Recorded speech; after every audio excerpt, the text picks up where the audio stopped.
All right, folks, welcome to the game. My name is Scott Muska, and before I forget, let me jump in here and kind of let you know a couple things. Keep an eye out for a recording link on this whole engagement that we're going to have together today. Throw your questions in there as well, because at the end of our time together, which is going to be fast, we're only going to rock it out for about 15, 16 minutes. We'll use the remainder of the half hour for anyone that might want to hang on after with questions, thoughts, chop it up about sales philosophy, whatever. Feel free to do that. And also stay tuned for something special by way of an ebook as we go. All right. So by the way, who's the bald guy talking right now with the spectacles on? Well, my name's Scott. I was a basketball coach for a long time at a collegiate and professional level before I went into the private sector. I worked at a place called Quicken Loans when it was a little itty bitty thing, and we rocked it out as juggernaut style to making it to a juggernaut and alpha in the mortgage space. Did some private equity moves, and now we're doing this. We're helping people get better and master their craft. So here's the deal. The fact that you're here, I want to compliment you because you're not too big for your britches. But what I mean by that is you're here to learn and get better with an open mind. You might be really good at what you're doing. You're seeing phenomenal results, or maybe you're really in a slump or somewhere in between. It doesn't matter. At the end of the day, it's about mastering the craft of sales, right? It's the art of influence and persuasion that matters. It's not a destination. We're always growing and learning. So I'm glad you guys are here with me rocking this out. And by the way, I got to give you all a lot of credit on this too. Because you're in sales, no one wants to talk about this. And quite frankly, no one even really says it out loud. But sales is the best career path that exists. You know what I mean? Like, you have control of your own destiny. You don't have to have someone's permission to be awesome, to elevate your paycheck. To see success. You don't have to be buddies with somebody in the boardroom and go, well, I really like that person. Let's promote them and give them some more responsibility and a little extra cash. No, in sales, you control your own destiny. Matter of fact, before I move on, sales, in my opinion, is a little bit like Budweiser. This is how awesome it is to have a career in sales and actually be good at the art of influence and persuasion. Kind of like Budweiser, sales is like this. If times are bad, well, people are sad and they buy Budweiser. Right? Well, when times are bad in business, they really need salespeople, don't they? Right? Because that's how the money's made. Oh, and when times are good, people are celebrating. So they buy Budweiser as an example. And you know what? In good times, we need salespeople too. So you master the craft and make it your own. You have something that stands the test of time for yourself, and also changes the trajectory of your career. You can throttle your income no matter where you are. You need to make 50 grand a year because you're 22 and you want to pay for an apartment and drive your Honda around, or if you're older, you got bigger goals, you got to retire, send some kids to college and all these kinds of things, you can get unlimited income. So that's the whole thing. I have a lot of respect for what you do because it's not easy. It is not a career for the meek. So much respect to all of you before we get started. So here's the goal. The goal is for me to leave you a little bit better than I found you. We're going to talk about the waterfall approach. And we're going to dive into this, not only from a preachy perspective, which is I'm kind of doing now, I'm talking at you a lot, but we're going to get into the doing. Because when I talk about leaving you a little better than I found you, and we're talking about closing, this is not something that you guys have not talked about or been about or studied before, right? That's not lost on me. So I'm not going to sit here and try to reinvent the wheel with you. But what I am going to do is I'm going to challenge you to think and consider and contemplate things a little bit differently when you walk away from our time together. And also challenge you to go do something differently, right?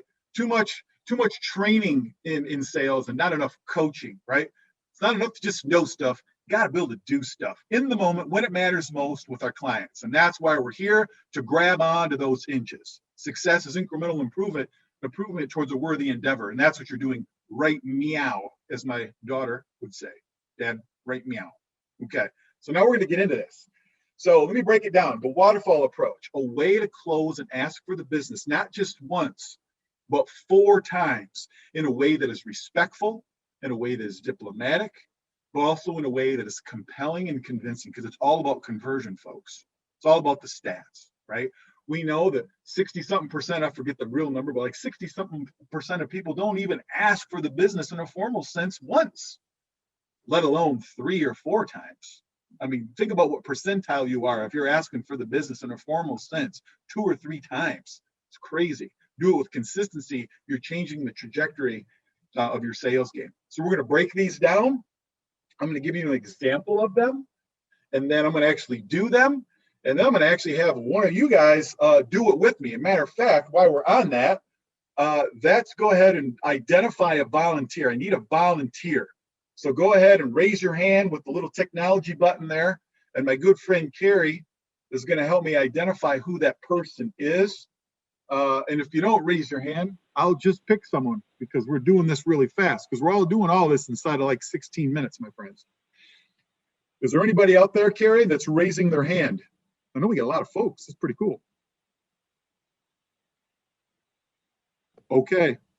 What do you think, Carrie? Or should we just pick somebody?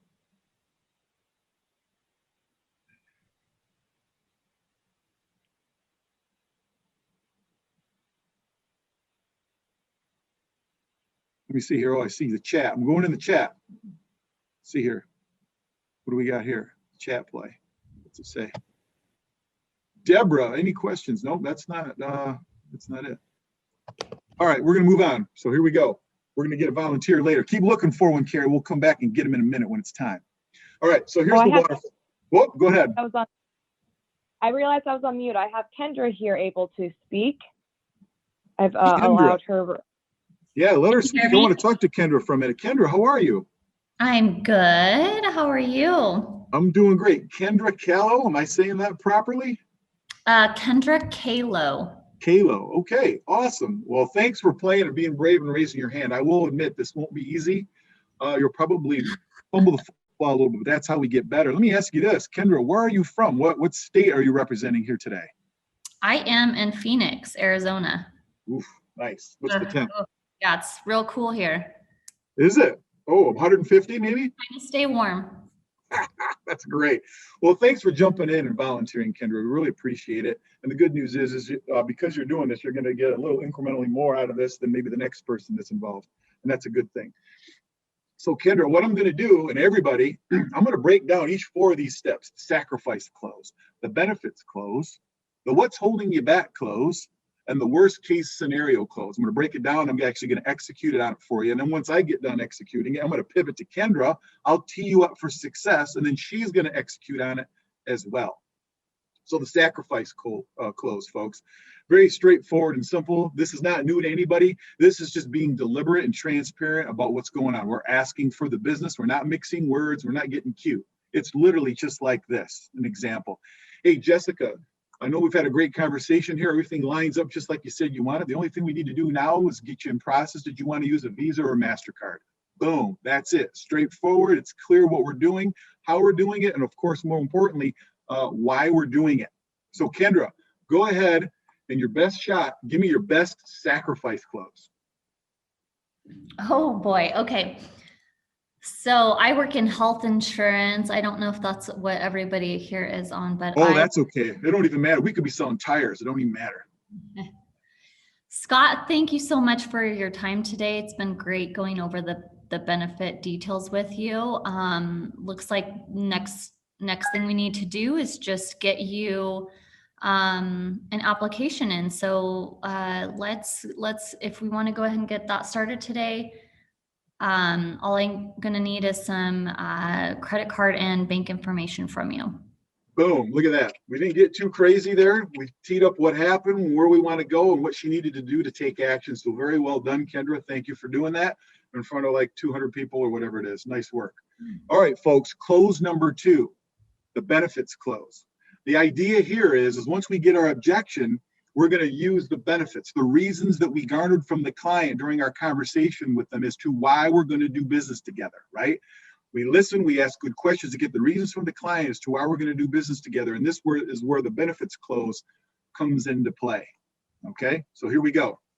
So I sacrifice close, boom, and they give me the excuse. They're like, oh, I'm going to think about it, Scott. Understandable, Joe. If I were you, I'd want to think about it too, right? At the end of the day, insurance is kind of a big deal. You don't want to mess that up. When we talked, though, a couple of things stood out to me. I was making good notes, and what you said to me was, number one, you want to make sure the family was covered with your dental benefits the right way, because since you lost your job, you haven't had that in place. Number two, we wanted to make sure they had a manageable deductible that fit your budget responsibly. And last but not least, what stuck out to me is the critical illness thing. You wanted to make sure that that was covered the right way, because you have a lot of hereditary things going on in the family. You want to make sure that was taken care of. So this solution does that and a little bit more. The best thing to do now is just get this thing in process. I'm going to send you the application out right now. And to get the process started, you want to use that debit card or a Visa card that we talked about. Boom. So what did we do? We did the same thing. We acknowledged the situation, and then we dropped the benefits on them, the reasons they gave us as to why they were going to do business together with us during our conversation. So now Kendra's going to go. Kendra, what I want you to do is I'm going to throw an objection at you. Don't even worry about what the objection is. And I want you to drop a couple benefits on me that you would drop on someone in any given conversation that you would have in your day-to-day business, the type of solutions that you're solving for. What are some of those benefits that reoccur every day when you talk to people? Drop a couple of those on us and then reclose. That's what we're looking for. So here comes the objection. Okay. Kendra, I appreciate that. You seem like a really great person, but listen, before I do anything, I want to think about it. Okay, yeah, absolutely. I understand this is a lot of information to take in at the moment.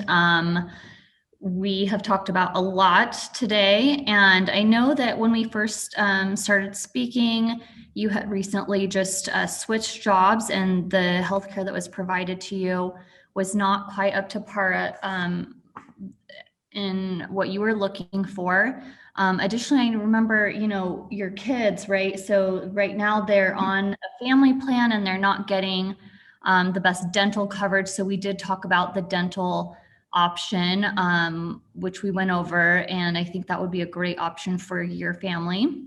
Additionally, I know that we talked about getting started right away. This is something that you want to get covered, and you want to make sure that your family's covered right now. So without further ado, all I need to help you do that is to collect some bank information, and we can get you started and get your application in.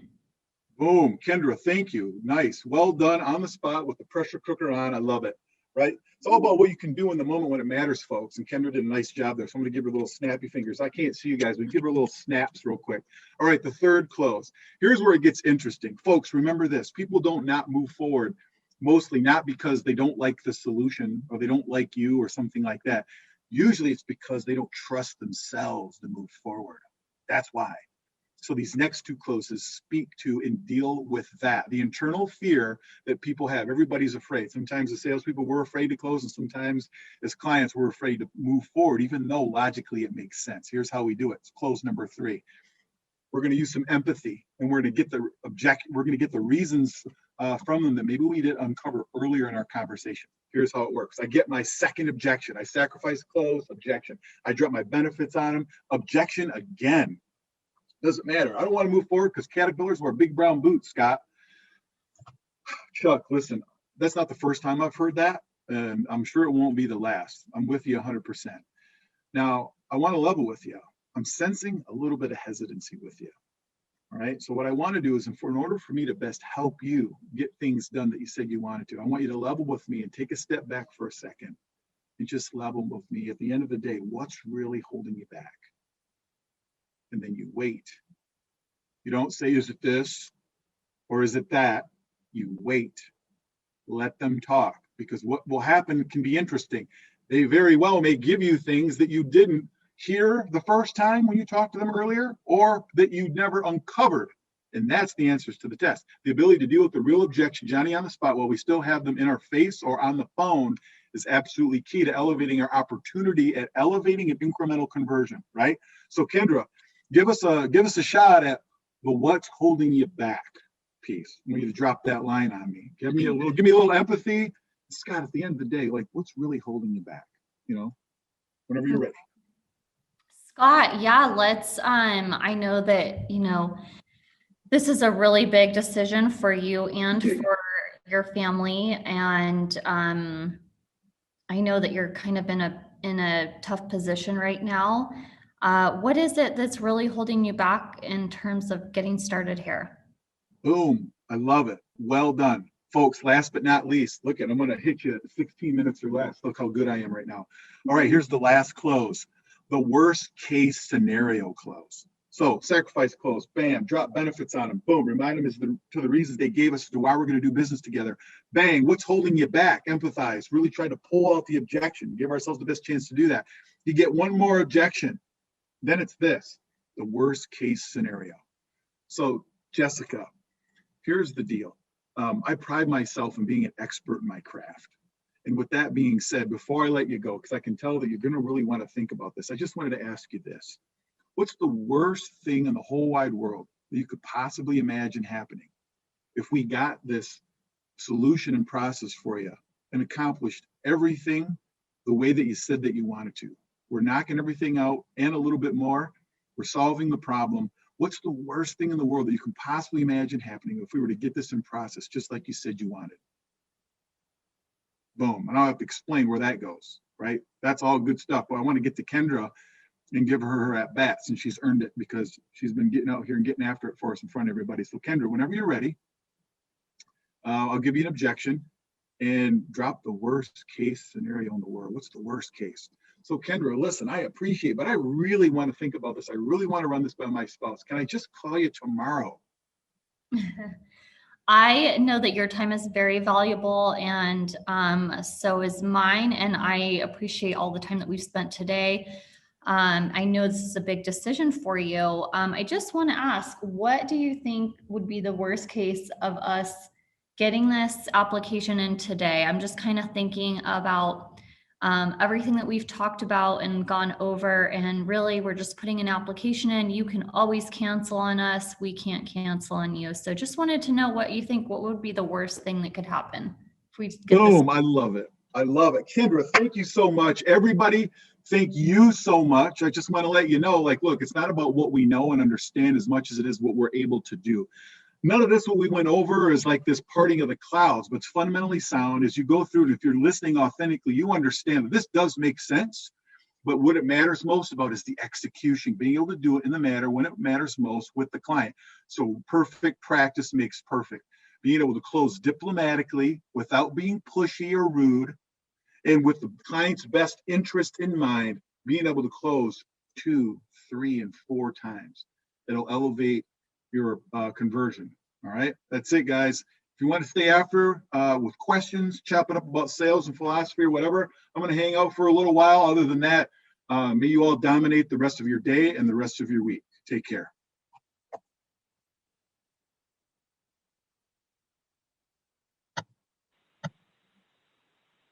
Yeah, if you have any questions, if you want to drop them in the Q&A or chat, we can have Scott answer them for you. I see chat action here. Let's see what we got here. Good job, Kendra. Woo-woo. She's crushing it. She did a good job. We also, She did if such you a have good any job. questions, Oh, there's some Q&A moves up there. Let me go and see what we got up here. Awesome. Thank you. Yeah, she did a good job. Kendra was the best. She yes, did good. everyone out a recorded copy with the PowerPoint attached.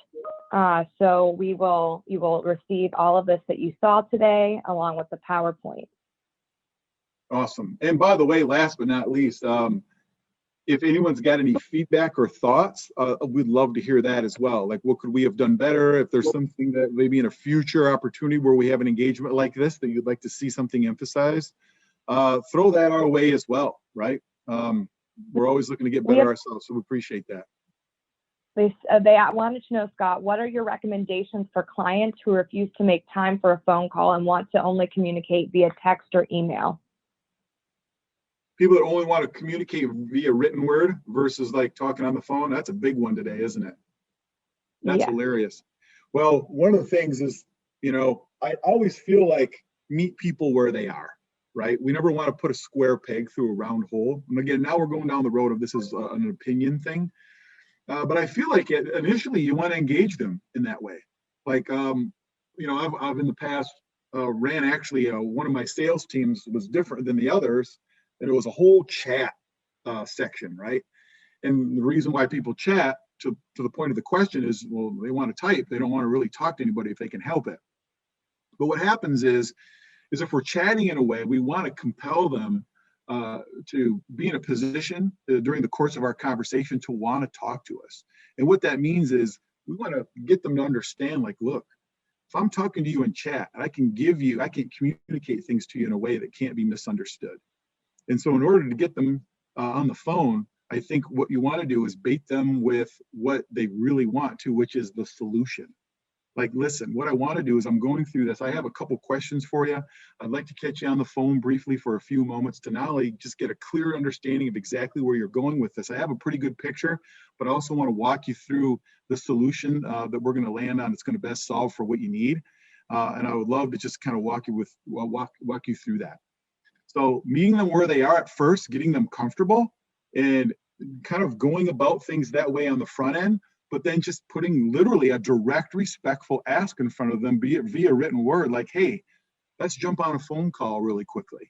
And a lot of times you'll find a lot of success with that because you've had a chance to build a little rapport with them in the written word. But it's really hard to do that when you're sticking with that. Technology does make things a little bit cumbersome in that regard, but I don't know about you, but most people I find at some point, even if it's not at the beginning or even in the middle, they definitely want to get on the horn with somebody and actually talk to them a little bit. How many times have I been on the phone and I'm calling in for this, that, or the other, and I'm like, doggone it, why can't I get a human on the phone? I get mad. So we can leverage that concept that still exists in human beings. I think that's important. Good question. We have a couple questions on when the next Quotit Clicks are coming up. Our second Quotit Clicks will be on July 8th. You can also go to any of our on our landing pages where you signed up.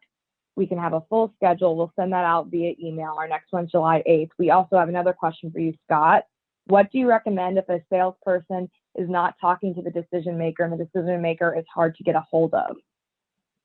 That's a good one.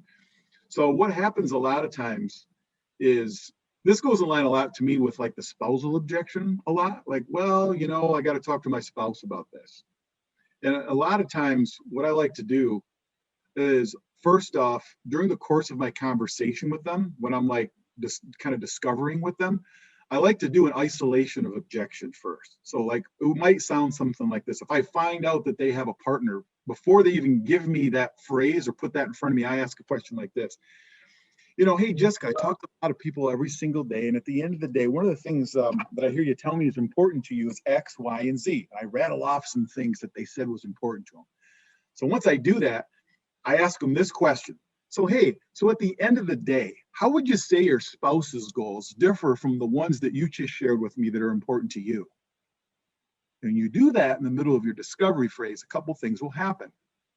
Number one, you'll find that there are differences. Well, I'm more concerned about price, and my spouse is more concerned about X, or they're really concerned about Y. And you didn't uncover that. Now, here's the cool part when that happens. When you go to actually present your solution, you can kind of like present it in a way where it's like cake and eat it too. Like, hey, listen, I heard what you said that you wanted, what you're looking for and why. And I also paid a lot of attention to what you said your spouse was interested in. And the solution here that I've got, I think, covers all of that and a bag of chips. So we've got everyone's interest covered here. And then you go into your solution. So that within of itself can help prevent that circumstance from occurring to start with. The other side of that is when I ask the question of, hey, how would you say your spouse's goals differ from the ones you just shared with me that are important to you? They might say, well, they don't. We talk about it all the time. Good, right? You can see where that takes me later. I can use that to my benefit as well. Now, if I do that and somehow that still kind of manifests itself, one of the things I always like to empower them is say, hey, listen, at the end of the day, this is good for you guys. Hit them with benefits, and then I'll just go, look, it only takes one of you to get the process started, but it takes two of you to complete and finalize everything. So I'm going to allow you to get your cake and eat it too here. We'll get you in process to check all the boxes and all the things that you say that you wanted. If for some strange reason your spouse hates all the great things that we're doing, let me know and we'll figure it out. But at the end of the day, I know we're doing the right thing for you. It makes sense, especially if you did that isolation question earlier on. It can position and put you in at the very least, put you in a position of strength to deal with the objections and circumstances that do come up. Because again, it's all about conversion, right? There's no magic bullets, but at the end of the day, if I get that circumstances 10 times, and today I fumble the football, 7 of the 10 times when that circumstances arises, if I can get that down to 6 or 5, extrapolate that over the course of weeks, months, and a year, you just, made an extra 50 grand for the year or something like that. You know what I mean? Good questions, you guys. You guys are sharp. Got some pros on the line here. I like it. Anything else, Carrie? I think that these are the only questions that we have, so we can go ahead Perfect. and wrap up. And if people have additional questions, you can email teamquotit@quotit.com. I love it. And All right. I love it. Carrie, thank you so much for your support and your help here. I don't know if Kendra's still on, but I just want to give her one last shout out for, putting herself out there like that, finding ways to get better. And I want to just prop out the rest of the crew that's still on here and was on here throughout. Like, man, look, the art and science behind the craft of sales it's tough. And you got to be a life learner, and you always got to grab the inches. And this group apparently gets it. And I can appreciate the heck out of that. So that's it. You guys have a good rest of the day, rest of the week. we Oh, have one there's something final else. Sorry. Yeah, no, you're okay. What do you do if after all they end up enrolling with another agent? Oh, there's another question? Yes, sorry. We have Oh, one okay. more What was that the question? Sorry. I didn't catch that. What do you do if after all of that they end up enrolling with another agent? Well, here's what I do. Like, one, I have a philosophy in life. It's called, I don't worry about things that I can't control, and I do my very best to control the circumstances and the actions and behaviors that I have that are inside of my control. If you crush it on the phone and you do a great job and they still go with somebody else, you don't really have any control over that. But what I would do is I would stay in touch with them and I'd follow up with them, because most people fumble the football on service. A lot of people out there that are JV in sales, you know what they do? They want to get the quick satisfaction, get the quick dollar, and then their service stinks. They don't follow up. But if you're there, you might get an opportunity to get that client sooner than maybe you realize, because during the processing and execution of the solution, they may fumble the football on service and you can scoop them up, right? That's one thing. But again, at the end of the day, you can't control everything, but what you can control is your actions. You can control your behaviors. You can control your skill sets, and it's all about conversion, right? Look, we've all been on the phone or with a client and we crushed it that day. I've done it. I've crushed it. I was on fire, and guess what? I didn't get the deal. And then there's other circumstances, and we've all been here too, where maybe you had the brown bottle flu, maybe you had a hangover, you weren't your best that day, you're out too late the night before or whatever. And then you kind of on the call or whatever, and you write the deal. You weren't at your best, right? So explain that, right? So at the end of the day, it's about the actions and the behaviors and things that you can control, your skill sets, your thoughts, how you follow up, how you communicate, your attitude, your level of enthusiasm, your ability to be compelling and concise, not fold up under pressure, think and do the moves. And the best way to arrive there, folks, on this skill that we talked about today and many others that are out there, we call it the great 8. There's 8 fundamental sales skills, is you got to work at them. Yeah, you work at it while you're doing it. You actually have to drill on the action, right? Being able to do the thing that you need to do in the moment when it matters most with clients. And the best way to be able to do that is spend, in my opinion, 5 to 10 minutes a day crushing key opportunities on key sales skills that are relevant for you and your opportunity to improve. All right. Take care, you guys.